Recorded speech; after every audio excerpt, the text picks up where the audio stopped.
Manila Broadcasting Company. Sa balita, komentaryo, isyu, serbisyo publiko. Aksyon Radio! Sa Bacolod, Aksyon Radio! Aksyon Radio!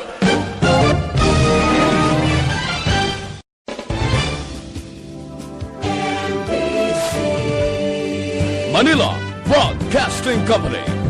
Sa balita, komentaryo, isyu, serbisyo publiko. Aksyon Radio! Sa Bacolod, Aksyon Radio! Aksyon Radio!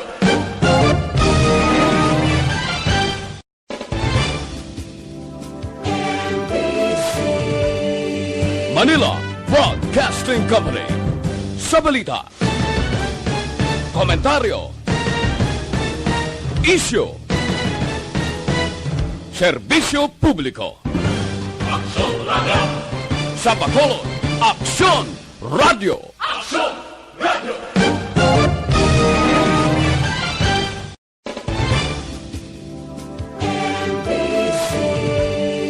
Manila Broadcasting Company. Sa balita, komentaryo, isyu, serbisyo publiko. Aksyon Radio! Sa Bacolod, Aksyon Radio! Aksyon Radio!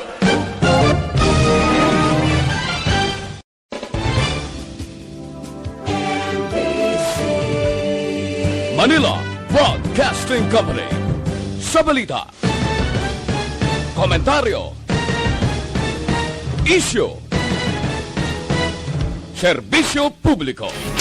Aksyon! Balita Evening Edition. Magadulong sa inyo sang mga nagapanguna ng balita lokal, national, international, sports, kag entertainment. Aksyon! Balita Evening Edition. Kagkaroon ang inyo news team. Aksyon Balita Evening Edition.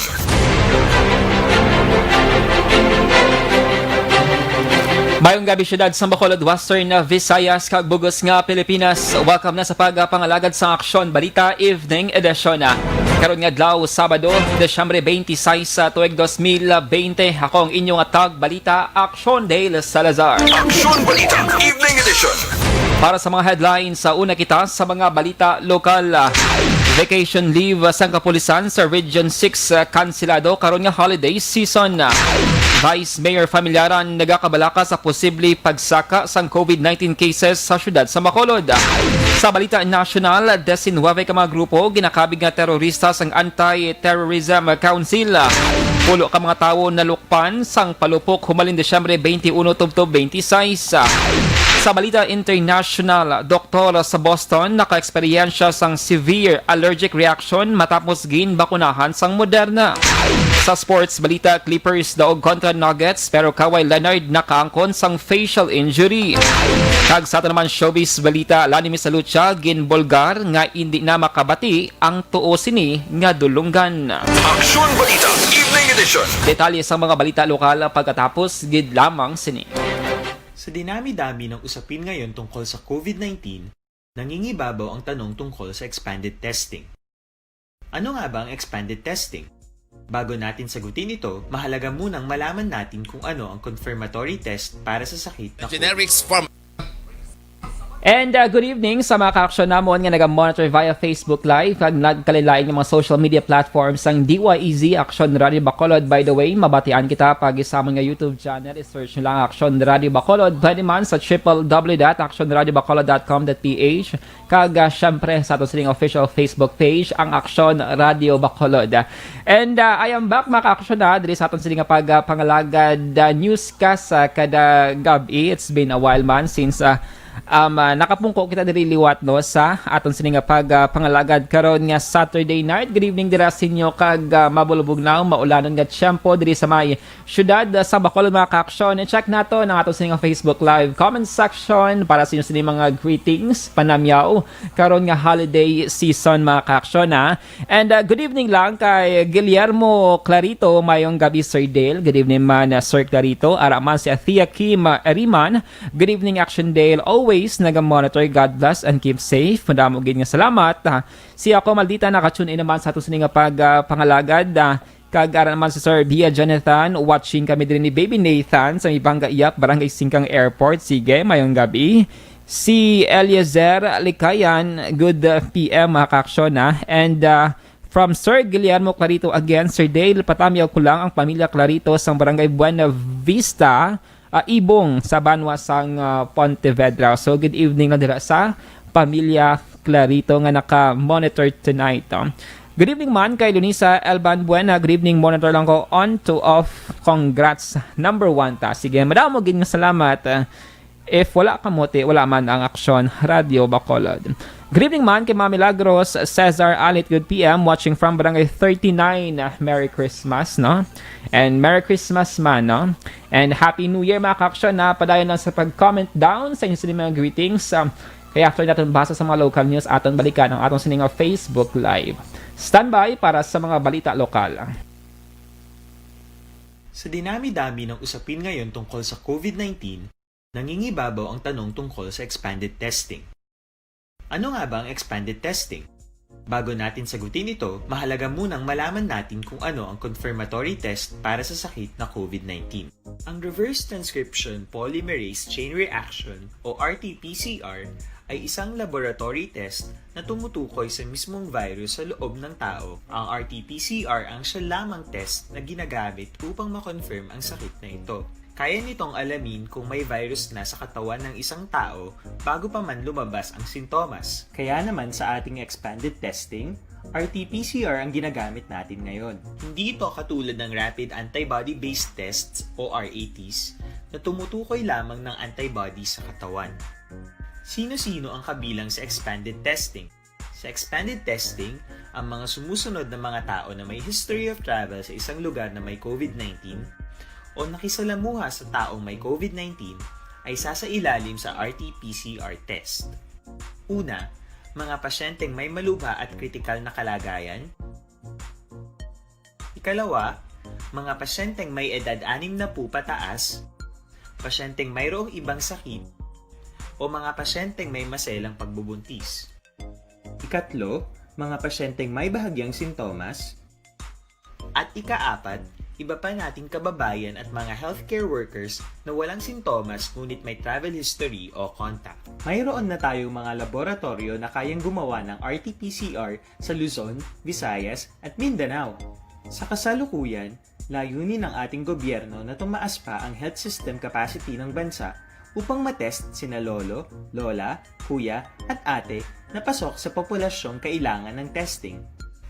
Ginagawa natin ito upang mabigyan ng tama at agarang atensyong medikal ang mga pasyente at para matukoy ang iba pang tao na nakasalamuha nila.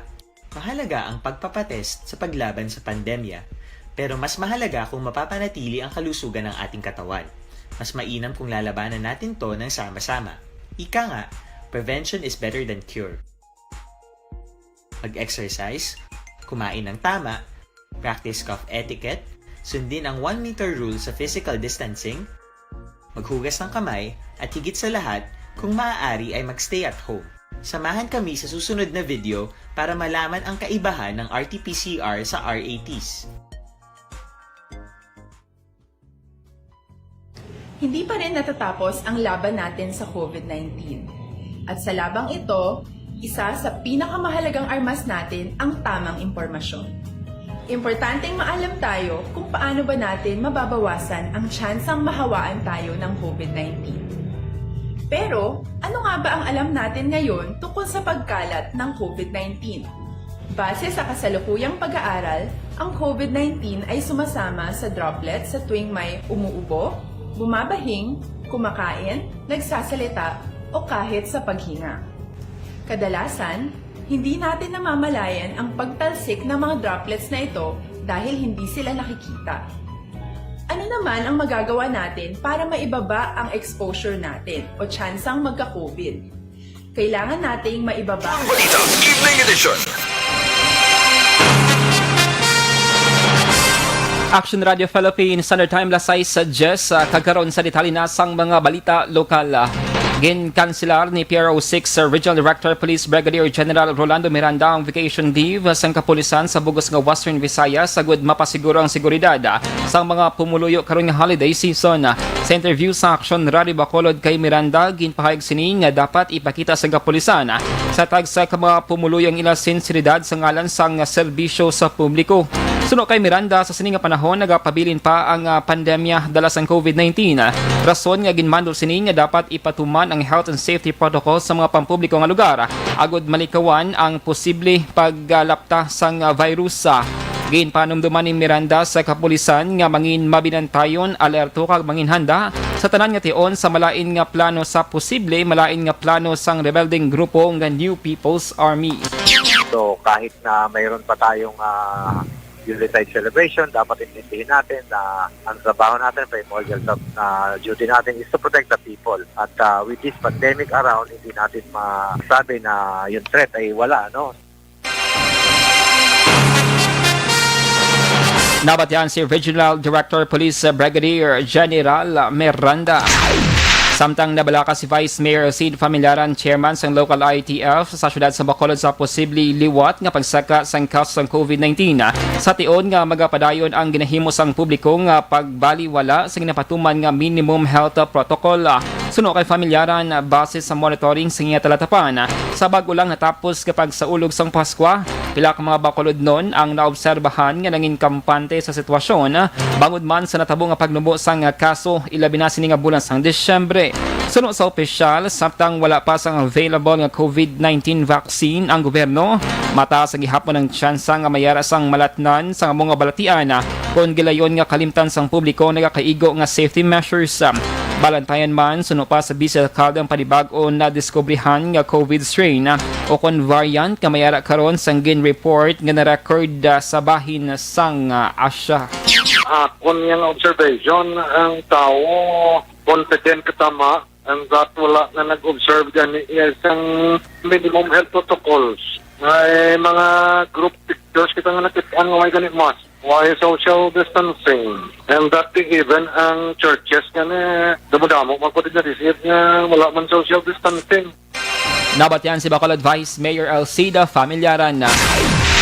Sa iban nga balita lokal, ginklaro ni Juanito Magbanwang spokesperson sa Apolinario Gatmaidan Command sa New People's Army o NPA sa Isla San Negros nga wala sang planong ilang hanay nga magpangatake sa mga kampo sang militar.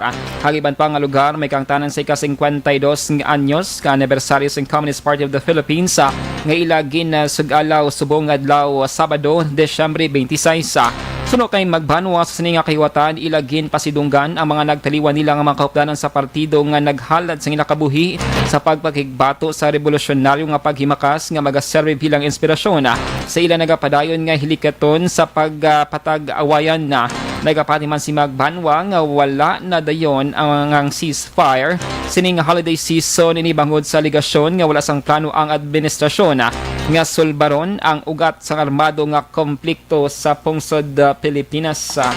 Ang kabilinggan sang amon pagsaulog sa suglaro naton anong mga kadalagan nga mga natigayon sa sulod sa 52 ka tuig paano siya nagtindog kag nagbakod sa piyak sang grabe nga atake sang militar kag sa bulit sang UN. Nabatyan si Juanito Magbanwang spokesman sang Apolinario Gatmaidan Command sang NPA. Sa iban nga balita lokal, wala sa luman nga kahilitan ang 2.5 magnitude nga linog nga nagtayog sa sidlangan sang Banwa sang Hinubaan, Negros Occidental. Iningin palayag ni Mayor Ernesto Estrao sa interview sa Aksyon Radio Bacolod. Suno sa alkalde, normal lamang ang sitwasyon silang nga Banwa kag wala man tanto mabatsyagan sa mga pumuloy ang pagtayog sa sa earthquake bulletin sang FIVOC subong adlaw Sabado. Nagtay og ang 2.5 magnitude nga linog sa hinubaan alas 11:22 kay nasang udto. Ini among ka-40 nga linog nga na-record sang FIVOC sa subong adlaw. Una nga pagtay og among 3.3 magnitude sa nakatundan sang San Francisco, Quezon, las 12:02 sang kaagahon. Sa katapusan nga balita lokal, masobra 100,000 pesos nga balor sang suspected shabu na recover sing kapulisan sa bypass operation sa may purok mangingisda barangay Ginhalaran syudad sang Silay kahapon nga adlaw Biyernes. Ang suspect ang kilala kay Hilbert Calvo alias Toto 36 anyos kag residente man sa nasambit nga lugar. Sulod kay Police Major Rolly Pondevel ang hepe sang Silay PNP, si Calvo ang madugay na nga nagaduso sang illegal nga droga kag naaktuhan sang kapulisan nga nagbaligya sang ginasuspetsyohan shabu sa police poster buyer. Na-recover sa suspect ang 16 ka heat-sealed transparent plastic sachet sang suspected shabu. Nalakip na din ang bypass item nga may 15 ka gramos ang kabugaton kag may dangerous drug board value nga 102,000 pesos. Na-recover man ang kiluhan kag drug paraphernalia. Aksyon Balita, Evening Edition. Lasay sa 16 Aksyon Radio Philippine Standard Time, mag-inom sang DTX 500 capsule makaka-aksyon bawal ng DTX 500 ang nagabulig.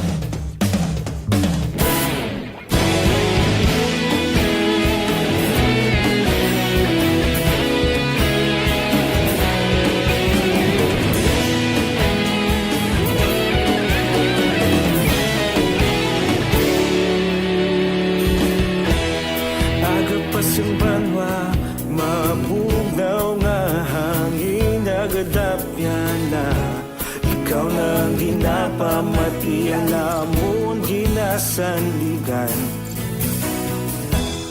Tingog sang probinsya kamatuuran ginapalak na. Minsay nga may dala paglaom kag kasanag.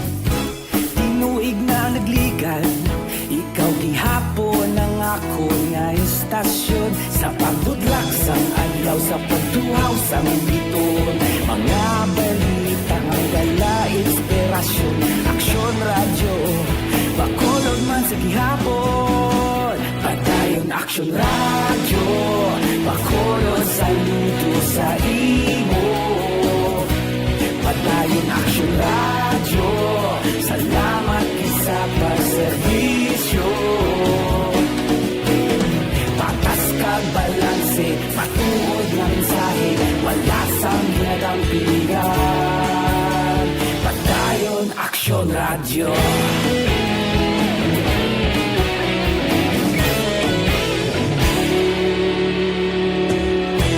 Bakolon nun kag Negrosanon, inyong pamatian.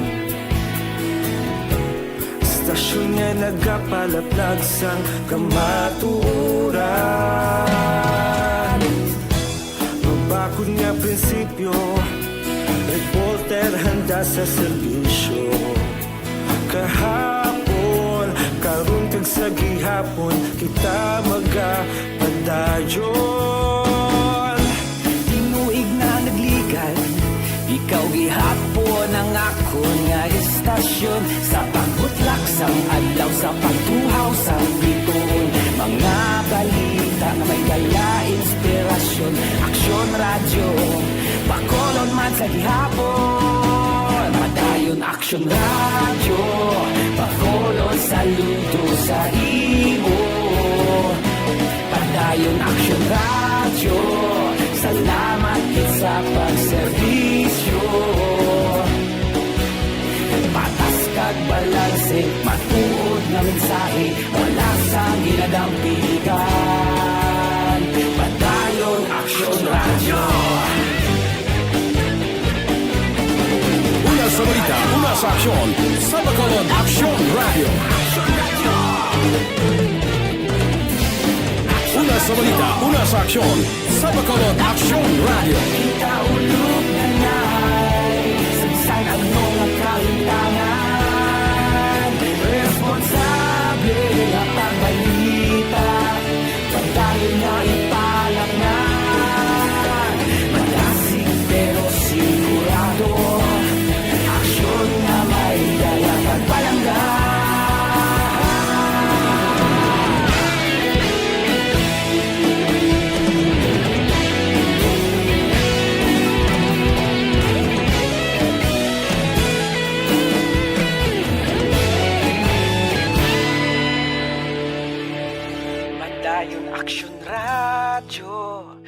Bacolod, saludo sa imo. Padayon Aksyon Radyo, salamat gid sa pagserbisyo. Padayon Aksyon Radyo, Bacolod, saludo sa imo. Padayon Aksyon Radyo, salamat gid sa pagserbisyo. Patas kag balanse, matuod ng mensahe, wala sang ginadampigan. Padayon Aksyon Radyo.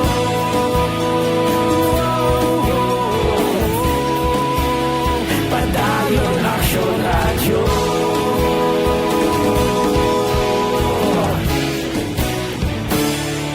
Padayon Aksyon Radyo.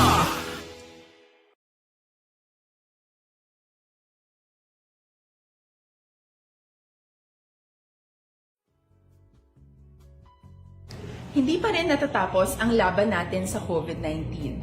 At sa labang ito, isa sa pinakamahalagang armas natin ang tamang impormasyon.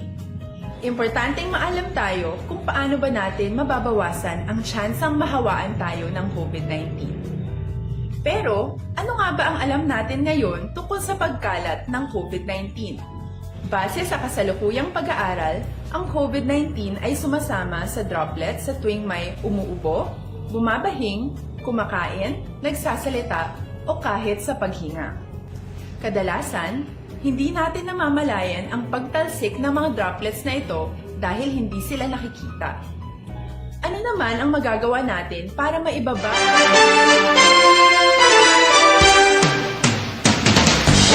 Lasay sa 22 sa Aksyon Radio Philippines Standard Time kagaron sa litalinasang balita national. Nakarecord ang Department of Health sang dugang nga anong ka fireworks related injury sumalin Desyembre 21 tubtob subong adlaw Desyembre 26. Bangon sini nagsaka na sa pulang numero sang napilasan bangod sa palupok. Sa among numero anom ang nalukpan kag nakaangkon sang burn injuries samtang apat naman ang eye injuries. Siyam sa mga biktima ang nakapauli sila nga balay matapos ang pagbulong samtang isa naman ang gin-admit sa hospital. Suno kay Health Undersecretary Maria Rosario Vergere, tanan nga biktima ang mga lalaki nga nagaedad sang 10 sa tubtob 43 anyos. Apat ang nalukpan sang 5-star nga ginadilian sang kapulisan humalin sang 2018.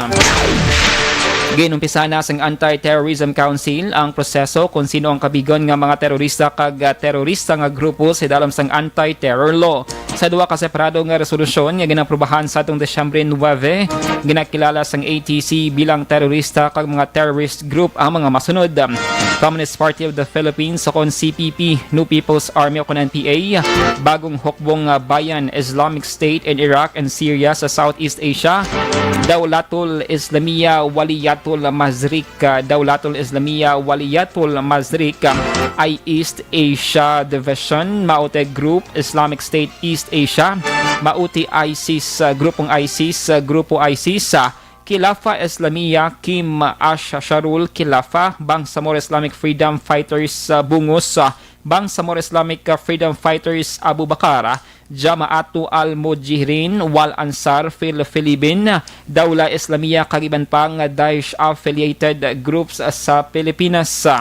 Ang kopya sang resolusyon ang ginupload sa website sang ATC kung din makitang permado ini ni Executive Secretary Salvador Mejaldea gamong chairperson sang nasambit nga council kag ginaprobahan man ni National Security Advisor Hermogenes Esperon Jr.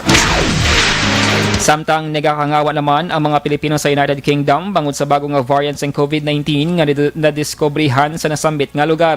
Sunod kay Consul General Arlene Makaysa, madamo sang nagakangawa bangod na ibaluan nga 70% nga mas pakalalaton ini apang nagapasalamat siya nga nagakooperar naman kag nagasunod ang mga Pinoy sa UK sa mga safety precautions sang gobyerno. Sa resulta sa pagtuon sa mga UK scientists, mas ginstrikto pa ni British Prime Minister Boris Johnson ang pagpatuman sa mga health and safety protocol ilabi na sini nga panahon sang Pasko. Madumduman nga ginkanselar man sa gobyerno sa Pilipinas ang tanan nga flights gikan sa UK umpisa Desyembre 24 tubtob 31. Aksyon Balita Evening Edition. Una sa balita. Lasay sa 25 Action Radio Philippines Standard Time, dugang nga mga balita pagkatapos gid lamang sini.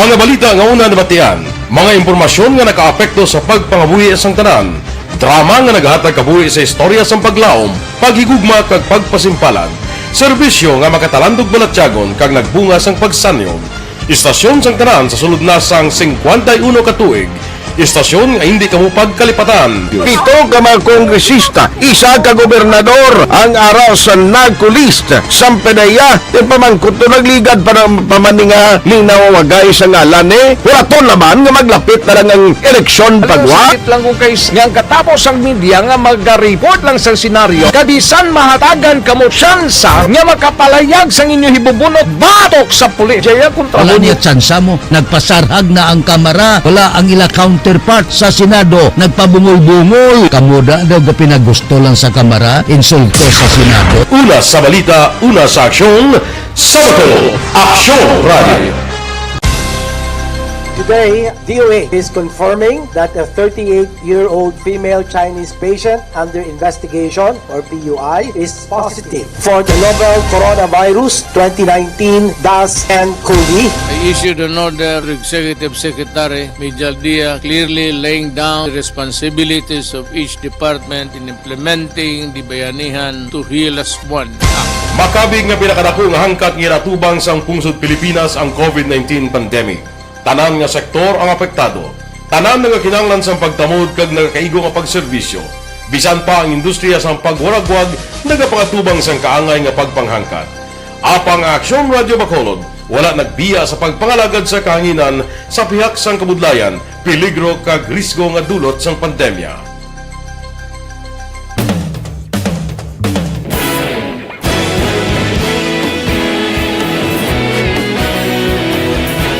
Sa sunod na sang 51 ka tuig, nasaksihan ang dedikasyon sa Aksyon Radio Bacolod sa pagdulong sa mga balita kag impormasyon para sa interes sang mga pumuluyo. Pila na ka henerasyon ang nag-agi, komitido sa gihapon ang Aksyon Radio Bacolod nga mag-alagad sa kahanginan nga tampad, wala sang ginadampigan kag ginahalungan ang kamatuuran. Sa tuwa sang mainit nga away sa politika, ang istasyon nagapabilin na nga patas sa pagtalakay sa mga isyu kag problema. Bilang tagbantay sa kamatuuran, ginatagan sa importansya ang tawhanon nga kinamatarong kag nagakaigo nga proseso agud mawaragwag sang husto ang balita kag malikawan ang paglapta sang salak nga impormasyon. Sa pagluntad sang kalamidad, gindulong sa inyo ang sitwasyon sa palibot kag padayon nga nagahatag sang pahanundom agud maluwas ang kaugalingon, ang pamilya, kalakip na ang tanan nga kaaksyon. Sa tion sang kasubo, nanari-sari nga mga matahom nga drama ang nagalingaw sa inyo. Ang inyo reklamo amon ginpamatian kag ginhatagan sang aksyon.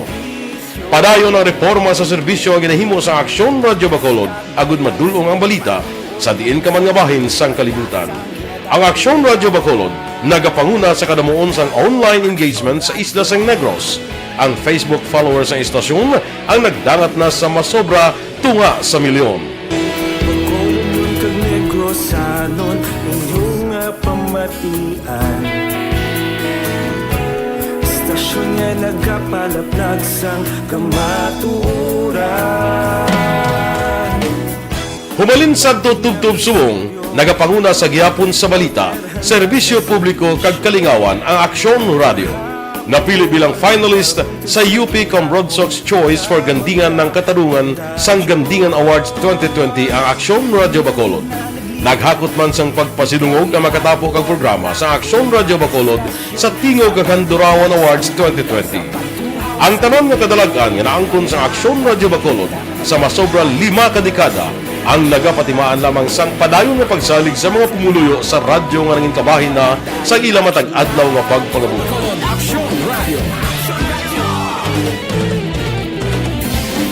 Una sa balita, una sa aksyon, sa Bacolod Aksyon Radio. Ikaulog na ngay, saan ano nga kalintangan, responsable at pagbalita, pagdahil na na morning, bilog nga dakpanwa sa Bacolod, bilog nga probinsya sang Negros Occidental.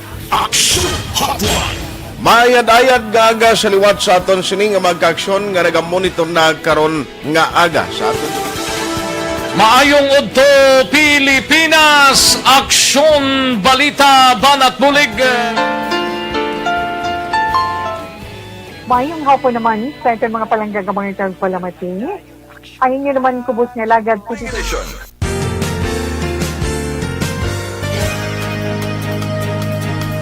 Lasay sa 31 Aksyon Radio Philippine Standard Time.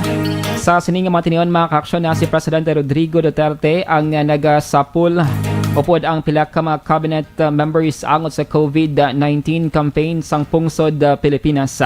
Samtang kado na kita sa aton sininga balita international nakaangkod sang severe allergic reaction ang isa ka doktor nga may shellfish allergy sa Boston sa US state of Massachusetts matapos sa ginabakunahan sang moderna nga COVID-19 vaccine. Si Dr. Hosen Sadzade, isa ka geriatric oncology fellow sa Boston Medical Center, ang nagpalayag nga na-eksperyensyahan sini ang severe reaction matapos sa ginbakunahan na ining una nga severe reaction nga ginangot sa moderna nga ginausar sa US sa isa na kasimana. Sa statement nga ginpagwa ni David Kibe, ang spokesman sang Boston Medical Center, ginpahayag ni ang doktor ang gindala sa emergency department, gin-evaluate, ginbulong, kagin-obserbaran, kagin-discharge, kagkaroon yara na sa maayo nga kondisyon. Ang US FDA ang nag-imbestigar na sang kapin 5 ka allergic reactions matapos ginbakunahan sang Pfizer nga mo ang una nga bakuna nga gin-usara sa Estados Unidos. Aksyon Balita Evening Edition. Sa sports balita, nakaangkon si Kawhi Leonard sang Los Angeles Clippers sang facial injury sa pagdaog sa sininga team kontra Denver Nuggets sa score nga 121-108. Ang injury ang naangkon ni Leonard sa fourth quarter matapos nga naiguan sang siko sang iyam ng teammate nga si Serge Ibaka. Si Leonard ang nakascore sang 21 points. Samtang ginutos naman sang Brooklyn Nets sang Boston Celtics sa score nga 123-95. Nanguna sa Nets si Kyrie Irving nga may 37 points samtang si Kevin Durant naman ang mayara sang 29 points. Aksyon Balita Evening Edition. Sa naman nga showbiz balita, ginbolgar ni Asia's Nightingale ni Miss Lucha nga hindi ini makabati ang isa niya kadulungan.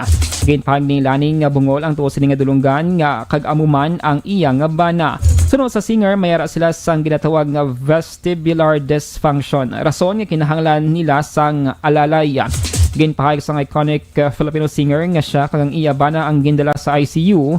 Nagligad nga bulan sang Oktubre matapos nagbatsyag sang palanakit sa lawas kag pagsakit sa ulo. Sa karon wala pa na-absorb ni Lani ang natabo. Ginpahayag sini sa iya kaugalingon nga ang pagkanta ang posible hindi na para sa iya. Para sa singer, ini nga hangkat ang iya na ginabaton. Aksyon Balita Evening Edition. Lasay sa 34 Aksyon Radio Philippine Standard Time. Hinyo na batian ang kabugusan nga mga balita sa Aksyon Balita Evening Edition. Karon nga adlaw Sabado, Desyembre 26 sa tuig 2020. Salawat ako ang inyong atag balita Aksyon Dale Salazar. Una sa balita, una sa Aksyon sa Bacolod Aksyon Radio.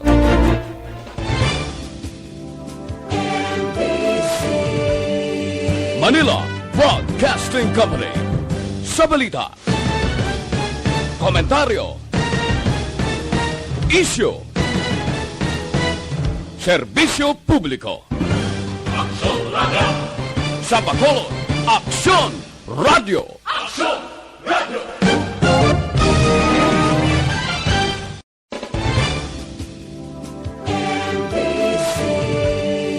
Manila Broadcasting Company. Sa balita, komentaryo, isyu, serbisyo publiko. Aksyon Radio. Sa Bacolod, Aksyon Radio. Aksyon Radio.